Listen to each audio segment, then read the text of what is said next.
What is up, everyone? JGait here, and I'm back with another episode of JGait Sports Talk. Now, before I start, I just want to say a couple things.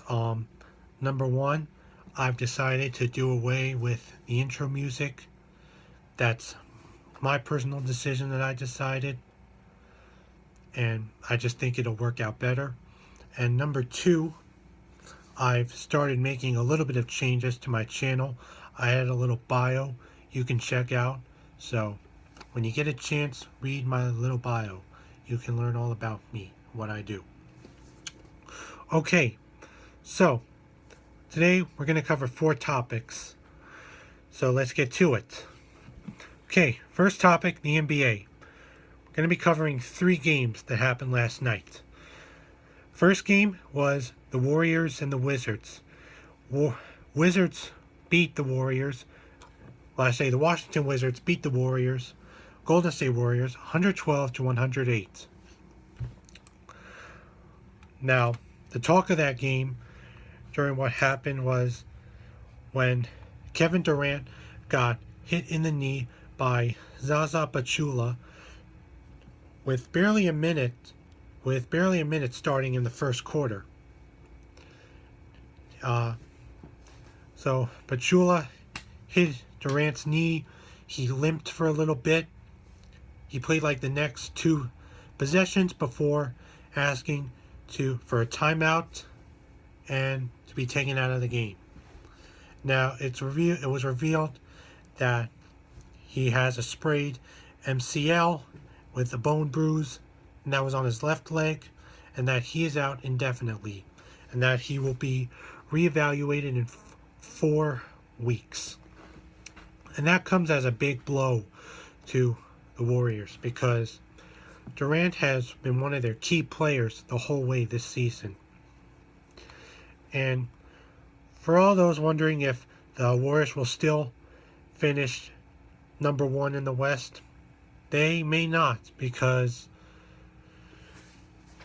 even though the Warriors won 73 games last season, they're not doing it this season, that's for sure. And because one of their key players is out. You can't have a key guy out. But supposedly the Warriors are about to sign Matt Barnes, who was let go by the Kings earlier this season. So they should have a pretty good addition to the team. Alright, moving on. We're going to be talking about the Utah Jazz and Oklahoma City Thunder. Thunder won 109-106. Star of the game, who else? Russell Westbrook. 43 points, 10 assists, 11 rebounds. And that was his 30th triple-double of this 2016-17 NBA season. So far, Westbrook is having an MVP caliber season.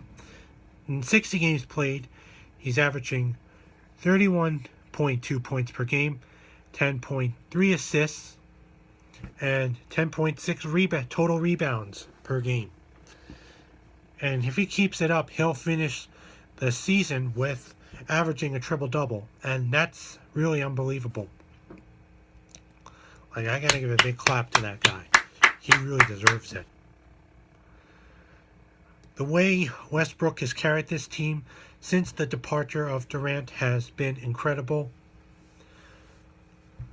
I mean, their record may not show it a lot. I mean, they're 35-25 as of now, but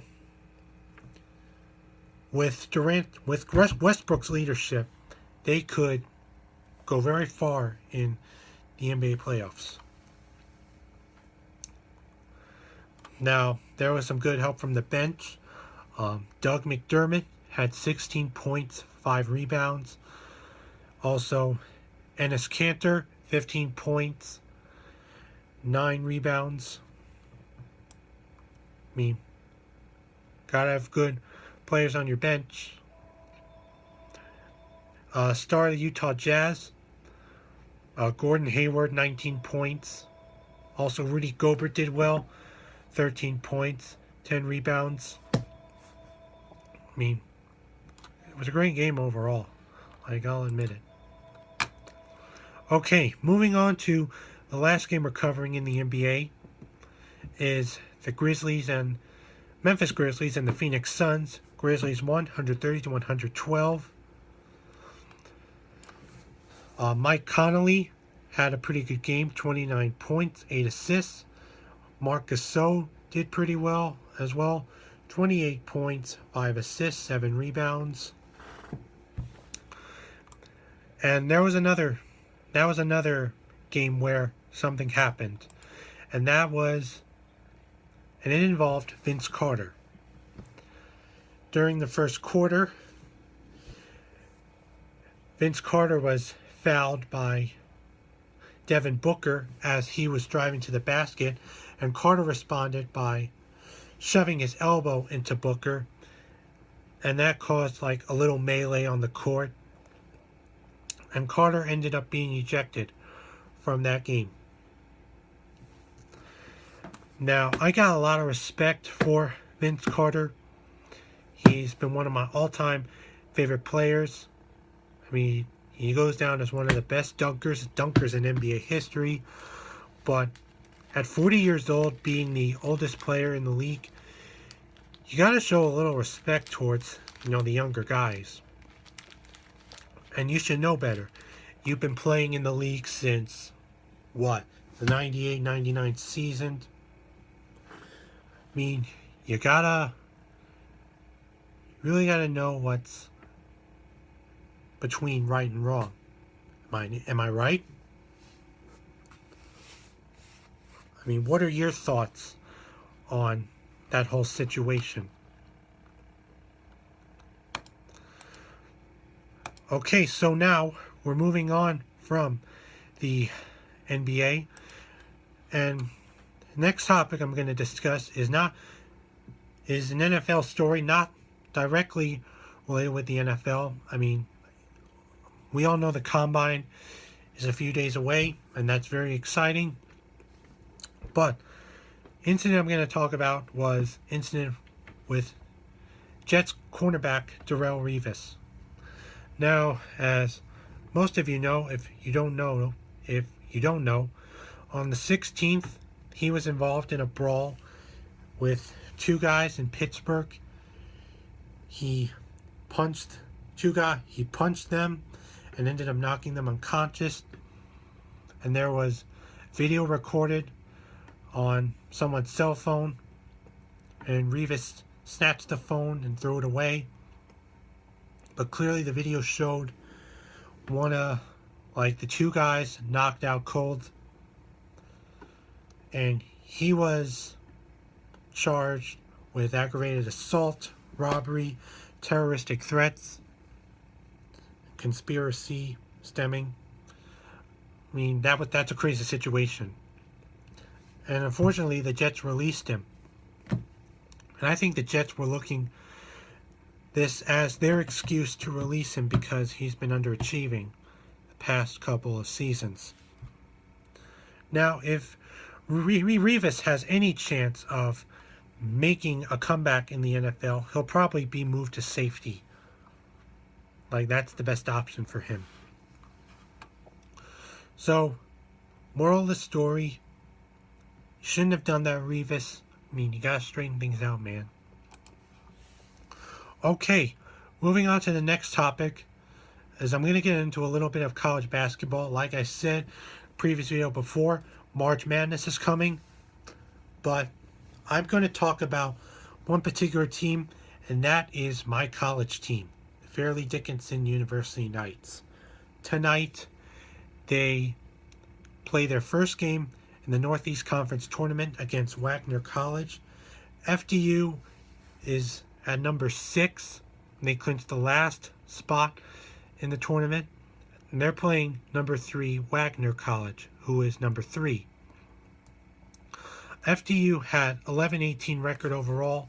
They were 9-9 in conference, while Wagner 15-13 overall record, and they were 11-7 in conference. FDU had a pretty rough season. They lost their last 6 games. that was pretty much due to injuries on the roster. And I got to give a lot of credit to Coach Greg Horrenda. He has a great squad. Players like Stefan Jiggets, Darian Anderson. I mean, the great team overall. Was just unfortunate what happened this season. But this should be an exciting game. And I'm rooting for the Knights all the way. Go Knights! Alright, now, the last topic we're going to discuss is the incident in which 5 college baseball players got suspended for allegedly participating in a fantasy football league. Now, this happened at the University of Richmond. 5 players on the baseball team at Richmond were suspended after the NCAA did an investigation and found out that those 5 players were participating in a fantasy football league. Now, apparently, NCAA has rules that prohibit student athletes from participating in sports gambling, especially in which a entry fee is required. Now, I gotta say, with a fantasy league, it's kind of stupid. Because when I was back at FDU, I was taking a sports and popular culture class. We were required to participate in a fantasy football league, and some of the students in that class were actually baseball players at FDU. There were a lot of athletes in that class.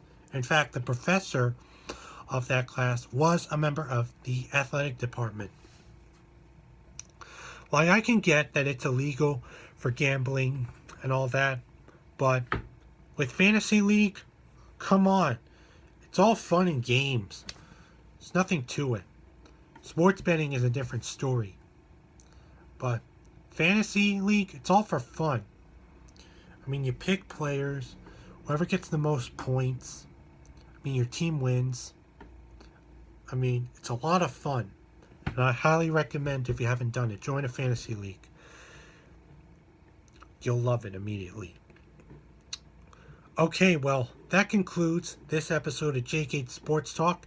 Next episode, I'm going to be getting a little bit more into MLB. Until next time, peace out, sports fans.